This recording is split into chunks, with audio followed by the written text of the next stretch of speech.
Bien, ilustres jóvenes, me da mucho gusto que me puedan acompañar en este Shabbat. Claro, no somos judíos, o a lo mejor sí, alguno. Pues aquí en este Shabbat vamos a recuperar, a retomar el concepto de lo que tuvimos viendo el día de ayer, de nuestra materia seminal de valores en lo personal. Recuerden que ya se entrega las dos primeras evaluaciones. El día de hoy les voy a indicar una síntesis de lo que hemos estado viendo. Y claro, nos vamos a quedar aquí, es decir, el día de hoy nos quedamos en Federico Nietzsche, este filósofo alemán, que pues trasciende un poco más allá del siglo XIX para el siglo XX. Muere en 1900. Lamentablemente Nietzsche se volvió loco, perdió la razón, pero de ahí nos puede dar a conocer cierta concepción, porque aquí en la primera, en el módulo uno, viene este pensador, este filósofo, por supuesto, y es importante revisar por qué se asocia con Superman. Se habla en efecto de un superhombre.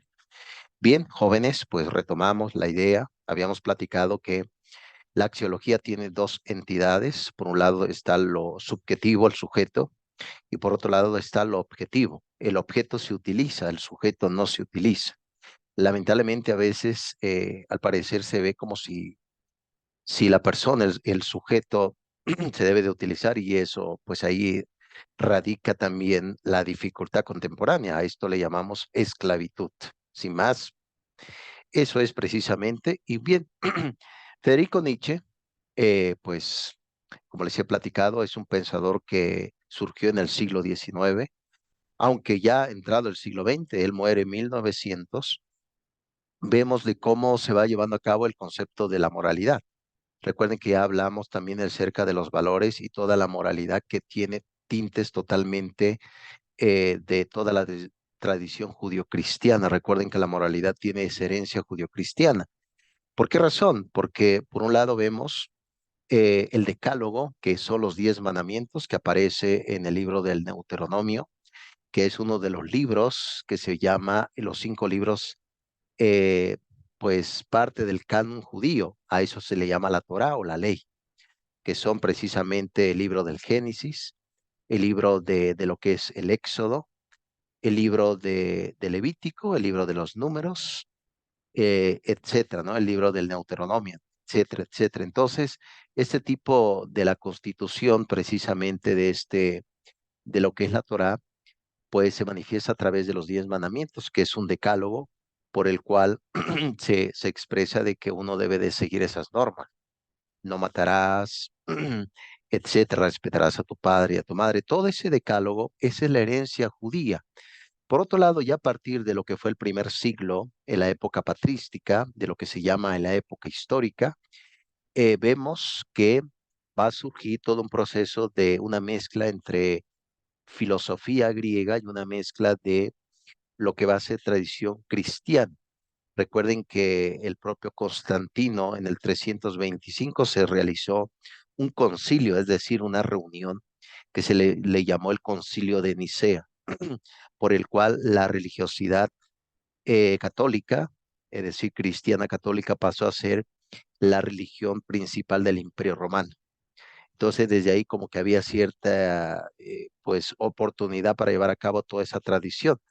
Toda esa mezcla es lo que ha empapado toda la tradición occidental de lo que es toda la tradición judio-cristiana. La moralidad se basa en eso, toda la tradición judio-cristiana. Ahora bien, cuando nace el propio Friedrich Nietzsche, el propio Nietzsche, vemos que a partir ya de lo que es, bienvenido, ilustre Solano, ¿cómo estás?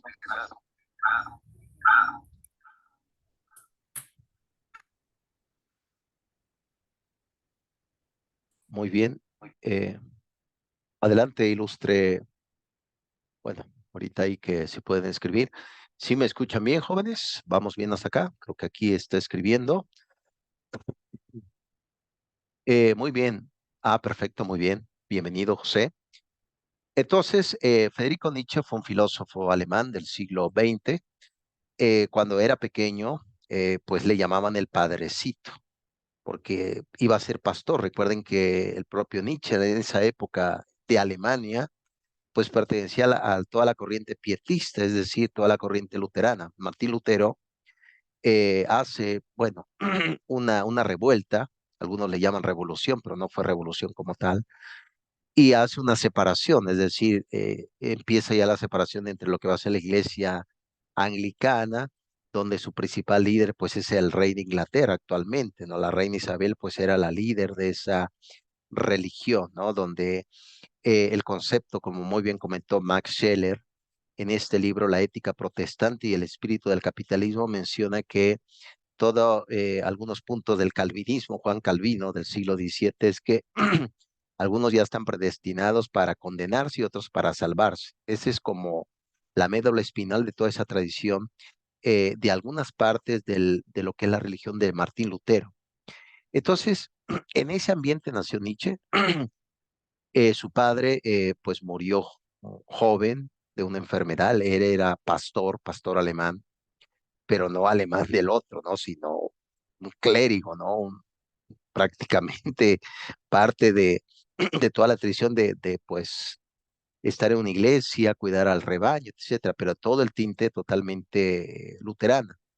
Entonces Nietzsche fue creciendo y pues se dedicó, él estudió filología clásica, en realidad nunca estudió filosofía como tal, pero era un gran lector de filosofía. Y la academia de filósofos, ha tardado mucho en reconocer que el propio Federico Nietzsche fue pues un filósofo, él estudió filología.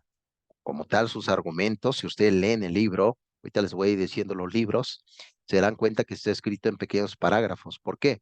Porque Nietzsche fue un joven que padeció mucho de dificultades corporales, se enfermaba mucho, tenía mucho estrés, por lo tanto tenía que viajar mucho. De hecho, llegó a ser profesor en la Universidad de Basilea, ahí se dedicó a la academia y daba filología, llegó a dar filosofía, aunque en una tarde se cuenta, claro, es un poco de historia, un poco de chisme filosófico, va al campo y resulta que terminó en una casa por accidente, una casa de citas en esa época, y dice, él cuenta en su libro Ecce Homo, que ahorita les voy a decir qué significa, cuenta que pues se la pasó toda la tarde tocando el piano, ¿no?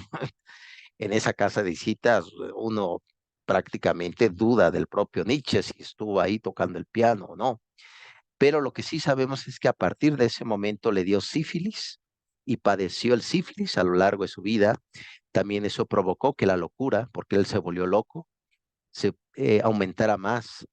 Él fue amigo de este hombre, este compositor de ópera alemán llamado Richard Wagner. Como ustedes saben, Richard Wagner tiene por ahí grandes óperas, una de ellas más representativas se llama El ocaso de los dioses. Recuerden que ya a finales, ya lo que era por el mes de lo que fue, bueno, ya entrado el mes de mayo de 1945, los alemanes prácticamente ya estaban perdiendo la guerra. Entonces, uno de esos actos finales fue escuchar la ópera El ocaso de los dioses de Richard Wagner. Richard Wagner fue amigo de Federico Nietzsche. ¿Por qué les cuento esta historia? Porque aquí va lo que menciona el módulo uno sobre Nietzsche. Ahorita les voy a platicar el tema de la moralidad, porque él tiene otro concepto muy distinto a lo que hemos visto. Es decir, la moral es una acción de fortaleza. Entonces, Richard Wagner fue discípulo, bueno, como tal, un discípulo, pero lejano, un amigo del propio Nietzsche. Richard Wagner tenía su esposa llamada Cosima, era mayor que Nietzsche, de hecho le llevaba unos 20 años, de hecho Nietzsche se enamora de Cosima y pues Cosima nunca le hizo caso. Luego deja ahí mismo en la Universidad de Basilea, el propio Nietzsche va, eh, va a escribir uno de sus principales libros que se va a llamar El origen de la tragedia. Ya venía por ahí todo su tinte pesimista del mundo, es decir, para Nietzsche nosotros somos víctimas del mundo. Por más que quieras encontrar la felicidad, la plenitud moral, nunca la vas a encontrar, es pura miseria. Como pueden ver, Nietzsche es un filósofo muy peligroso para este tiempo y sobre todo en el tema de valores en lo personal. Una vez ya terminando eso, conoció a una joven rusa llamada Von Salomé. Salomé, eh, pues era una chica alegre, una rusa, etcétera, pero Salomé, pues, eh, el propio Nietzsche le confesó su amor, que estaba enamorado de ella, etcétera, pero Salomé pues terminó diciéndole que no y se fue con su mejor amigo de Nietzsche, el propio Paul Rey, ¿no? Esta historia telenovelesca, ¿no? Como si fuera una telenovela, así le pasó al pobre Nietzsche, padeció el amor terriblemente, nadie lo amó, etcétera.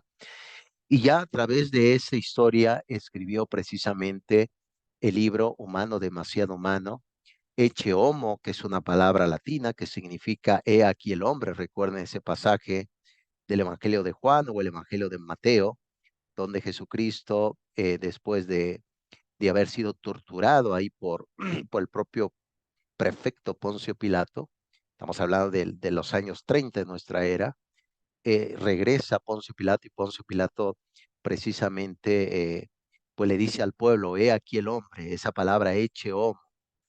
Ese libro de Ecce Homo, si alguien lo quiere leer adelante, es como los avatares que vive el propio Nietzsche.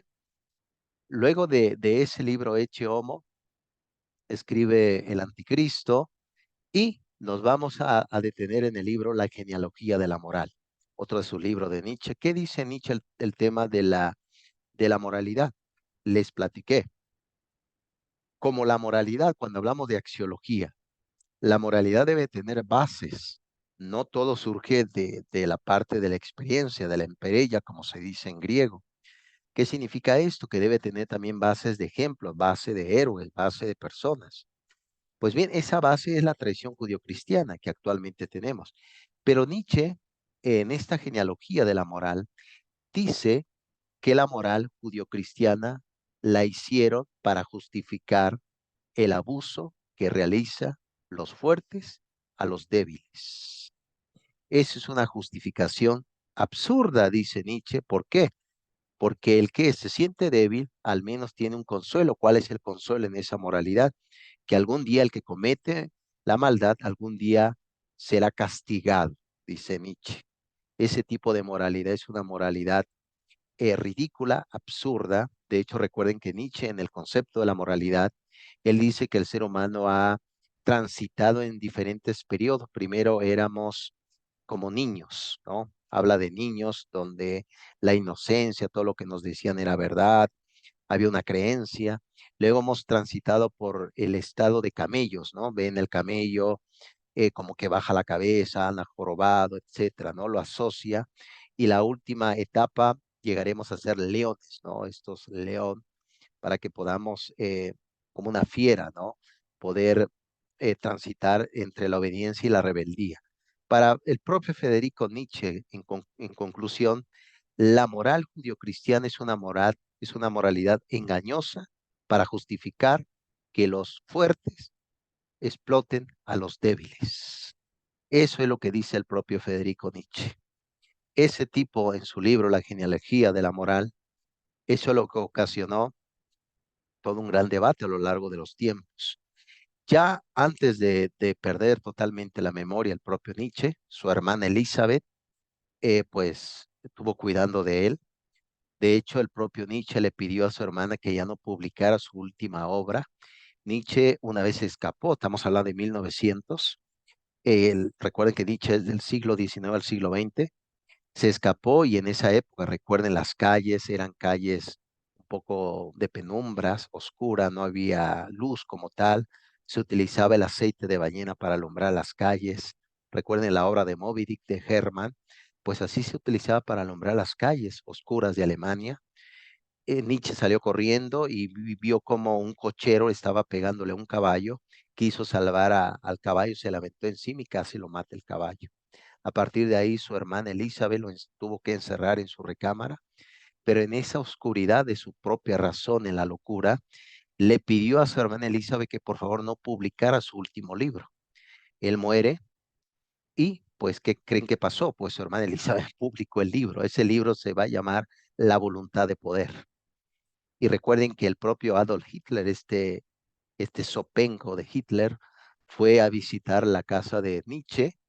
Y recuerden que Nietzsche en este libro de Humano, demasiado humano, hablaba del superhombre. Por eso se relaciona a Nietzsche como Superman. ¿Por qué el superhombre? Porque el superhombre no es el hombre nazi, como pensaban los nazis. Los nazis no sabían filosofía, eran unos sonsos. Nietzsche hablaba del superhombre no de una superioridad racial, sino una superioridad moral. ¿Qué significa esto? Que no debo de justificar en decir, Dios lo va a castigar. No, hagamos justicia, decía Nietzsche. ¿Para qué esperar que, si es que realmente, acuérdense que Nietzsche no creía en Dios, ¿para qué esperar en ese Dios? No, hagamos justicia en este momento. Ese es el superhombre. Recuerden que en el libro del Anticristo retoma este personaje llamado Zaratustra, que sí existió, Zoroastro, y ahí en este libro, pues describe la muerte de Dios. Es decir, ¿quién mató a Dios? El ser humano. Ahora el ser humano tiene que renacer como el superhombre, moral, no de razas. Pero el nazismo tomó a Federico Nietzsche y lo convirtió en nazi. De hecho, la casa del propio Nietzsche fue visitado por Adolf Hitler, sus seguidores, y pues Elizabeth recibió mucho dinero por eso, ¿no? Por ese tipo de confusión es terrible. Pero, ¿cómo lo ven? ¿Qué opinan ustedes? ¿Realmente existe una moralidad para los débiles? ¿Realmente existe una justificación para los ricos, para los fuertes, etcétera? Quiero escucharlo. Citlali, ¿quieres comentar algo de todo esto? ¿Algún comentario, ilustre José?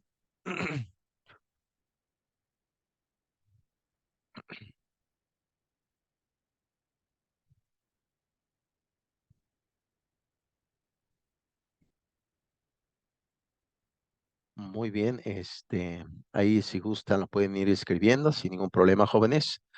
Bien, aquí en esta pequeña caricatura, recuerden que hubo otro personaje anterior al propio Nietzsche. Qué curioso, Nietzsche conoció a este personaje por un libro. Este hombre también fue alemán, pero vivió pues un tiempo más atrás que el propio Federico Nietzsche, nunca se conocieron. Este hombre se llamó Arthur Schopenhauer, el que está sentado ahí con esa gran cabeza, ¿no? Arthur Schopenhauer tenía un mal genio, y ahí viene precisamente el concepto, el que tiene mal genio, el que tiene pues mal genio, pues es totalmente así, ¿no? Entonces, eh, Arthur Schopenhauer fue también otro filósofo pesimista. De hecho, se cuenta que él estaba rentando una casa, una pequeña recámara, y la señora que le rentaba la casa estaba haciendo tanto ruido que él salió de la puerta y empujó a la señora por las escaleras. Arthur Schopenhauer, entonces Schopenhauer fue demandado y tuvo que pagarle una pensión hasta que viviera la señora de la casa, ¿no? Arthur Schopenhauer escribió varios textos, pero uno de esos libros que Federico Nietzsche encontró cuando iba de paseo en Basilea, en una librería de viejos, se llama La voluntad de poder. Eh, bueno, eh, este tipo, bueno, La voluntad de poder es de Nietzsche, pero encontró precisamente uno de los libros, El mundo como voluntad y representación. Aquí lo estoy confundiendo, una disculpa. El mundo como voluntad y representación del propio Arthur Schopenhauer, que claro, ayudó mucho ese libro, El mundo como voluntad y representación, para que el propio Nietzsche llevara a cabo su libro La voluntad de poder. Entonces, todo este tipo de circunstancias es lo que envuelve el tipo de la vida. Y ustedes me pueden decir si estudiar valores en lo personal realmente tiene un significado para la vida.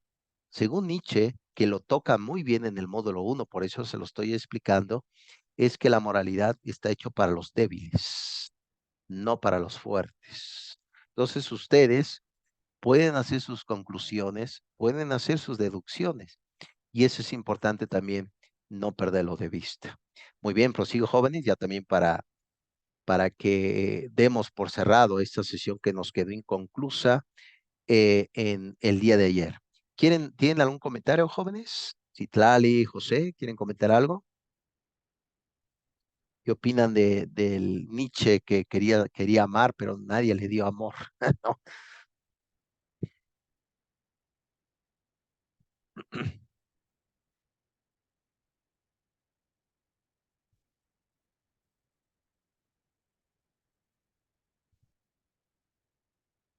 ¿Algún comentario, jóvenes? Pueden escribirlo, sin ningún problema. Muy bien, aquí creo que ya están escribiendo. Pues por ahorita no tengo pregunta. Muy bien, ilustre. Muy bien, muy bien, muy bien. Sale pues, prosigamos ya revisando la genealogía de la moral del propio Nietzsche. Vemos aquí, como les he platicado, de hecho ya les comenté, Muchas gracias, Itlali. Espero que un servidor se esté dando a explicar. Claro que esta es filosofía pura y dura, pero esa es la materia. Es decir, hay que enseñar también filosofía dentro de este tipo de materias.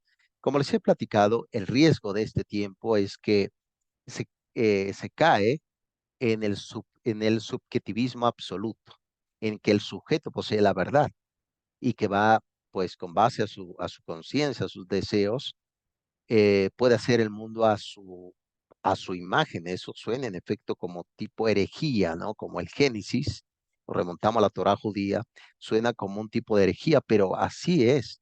Por eso les comenté que el estudio de la axiología no recae nada más en el sujeto, sino también en el objeto. Recuerden muy bien, si no existe un objeto, no hay hechos. ¿Por qué? Por ejemplo, si alguien quiere estudiar, diga, bueno, profesor, quiero estudiar, pero quiero aprender de forma, pues, ser autodidacta. Pues, pero si no hay libros, no hay hechos de aprendizaje. Por eso me refiero, si no hay una buena escuela, si no hay un buen salón de clases, no hay hechos de aprendizaje. Por eso, el objeto también ayuda al sujeto para entender la realidad. Por eso, si caemos en un exceso de que el sujeto posee la verdad absoluta, vamos a caer en diferentes corrientes. Por ejemplo, la ideología del género, que surgió en 1955 con bueno, un psicólogo del Hospital Hawking de Estados Unidos que se llamó John Money, que él pues quería modificar los sexos de los niños. Es que ahorita traen una obsesión con el tema de los sexos de los niños, porque uno puede hacer con base a lo que sea tu placer, ¿no? Esa es la dificultad de la ideología del género. Luego surgió otro tipo de corriente que se llama transespecie, que alguien puede ser pues un perro, un caballo, uno lo que uno quiera. Ese es el problema axiológico. ¿Por qué? Porque aunque yo diga, bueno, yo me siento perro, soy un humano, soy una persona, soy hombre. Si ustedes pueden ver esta pequeña imagen que les acabo de poner, ustedes dirán, bueno, ¿esto qué son? Son personas disfrazadas. Por más de que es que me siento perro, eres un ser humano. Tu esqueleto, tu forma corporal, tu antropología, un ser humano. Eso es precisamente que no caigan en la trampa, Citlali, José y los que me van a escuchar, la trampa del absolutismo subjetivo. Tengan mucho cuidado. ¿Por qué? La realidad también se impone sobre el sujeto. Ustedes saben, la realidad se impone fuertemente, una tormenta, solidez, el fuego. Recuerden, por ejemplo, se cuenta por ahí el padre, este sacerdote, filósofo, Javier Olivera Rabasi, mencionaba que uno de sus profesores, cuando llegaba a su clase, al salón, decía, el fuego quema. Y claro, esa era como la frase que manejaba al principio.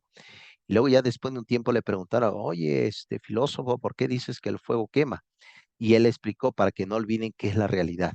Eso es importante, por supuesto. Entonces, cuidado, la verdad no lo posee el sujeto, sino también el objeto, ¿no? El sujeto no hace la realidad, aprende de la realidad. Eso se le llama realismo metodológico. No se les olvide, realismo. Muy bien, prosigo. Dejando un poco aquí el transespecies, vemos en efecto que, por otro lado, la axiología tiene el otro principio que es el punto de vista del objeto. El objeto, recuerden que el objeto tiene dos características. Objeto artificial, res, o se dice en latín, cosa. ¿Qué es el objeto artificial? Una computadora, todo lo que ha hecho el ser humano, lo que ha modificado un auto, ¿no? Vean en su entorno donde están jóvenes, qué tipo de objeto artificial tienen y cómo ese objeto les sirve.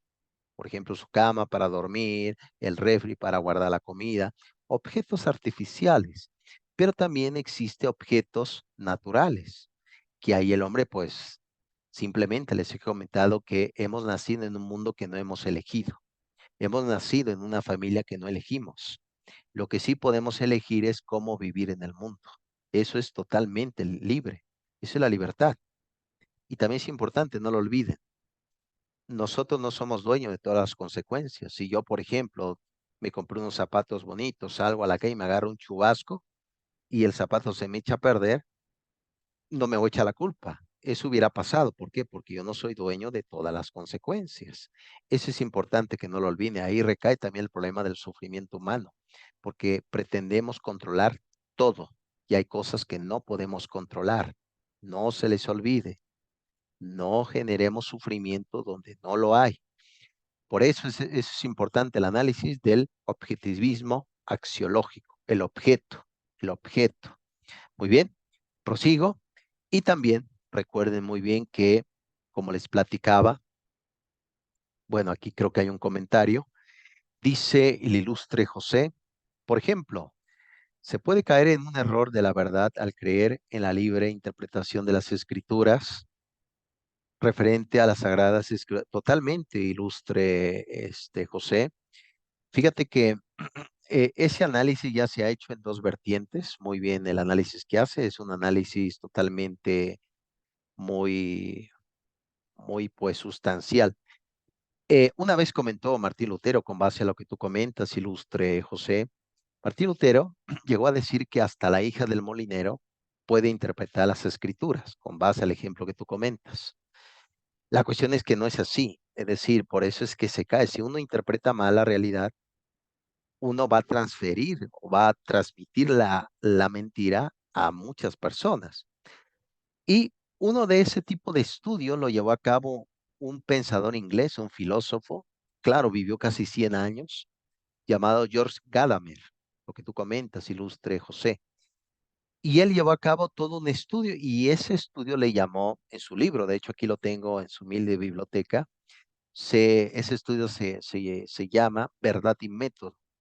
De ahí surge lo que se va a llamar la hermenéutica. La hermenéutica, José, y los que me van a escuchar, se llama el arte de la interpretación. Por ejemplo, si tú dices, por ejemplo, bueno, quiero hacer, pues, un estudio de las Sagradas Escrituras. Bueno, para eso tengo que estudiar teología, tengo que estudiar religión. Y, por ejemplo, si me quiero especializar en temas judíos, la Torá, el Talmud, pues tengo que ir mínimo a Jerusalén para ver cómo vive la sociedad ultraortodoxa o los judíos totalmente heterodoxos. Ahí recae a veces el problema, ilustre José, por la mala interpretación. A eso se le llama hermenéutica. No todos pueden hacer interpretación de las escrituras. Para eso se existe el estudio duro y puro, ¿no? Imagínate una mala interpretación. ¿Cuál es el resultado? Las sectas religiosas. Por ejemplo, Joaquín Azor, que fundó esta secta religiosa muy peligrosa que ha coqueteado con la política en México, que se llama La Luz del Mundo. Pura interpretación ecléctica, es decir, han tomado todas las ideas, la han metido y la han pues un caos y sale una secta religiosa. Cuando tú veas una secta, José o Citlali, ese es el resultado de la mala interpretación de las escrituras. Vean qué mucho daño se hace. Por supuesto que sí. Por eso es importante realizar hermenéutica, el arte de la interpretación. Ojalá que haya contestado correctamente este como tu argumento, ilustre José, pero muy interesante lo que comentas. ¿Quieres comentar algo más?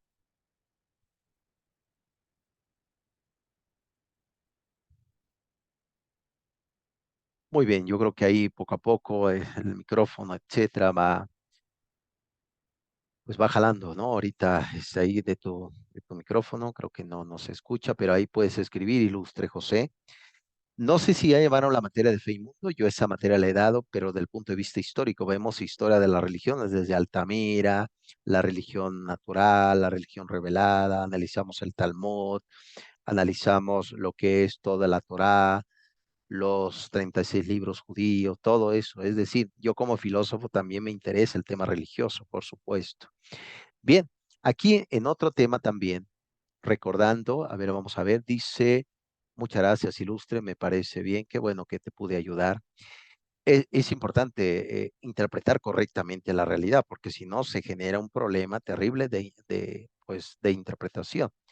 Uno de esos problemas surgió, recuerden que hubo por ahí un pensador muy interesante que va a ser uno de los iniciadores del idealismo, se llamó Platón, un filósofo griego del siglo IV antes de Cristo, fue discípulo de Sócrates, murió a los 80 años, durmiendo, ¿quién no quisiera morir durmiendo, ¿no? Bueno, ahorita no, estamos jóvenes, ¿no? Ahorita, en el futuro, en el futuro, etcétera.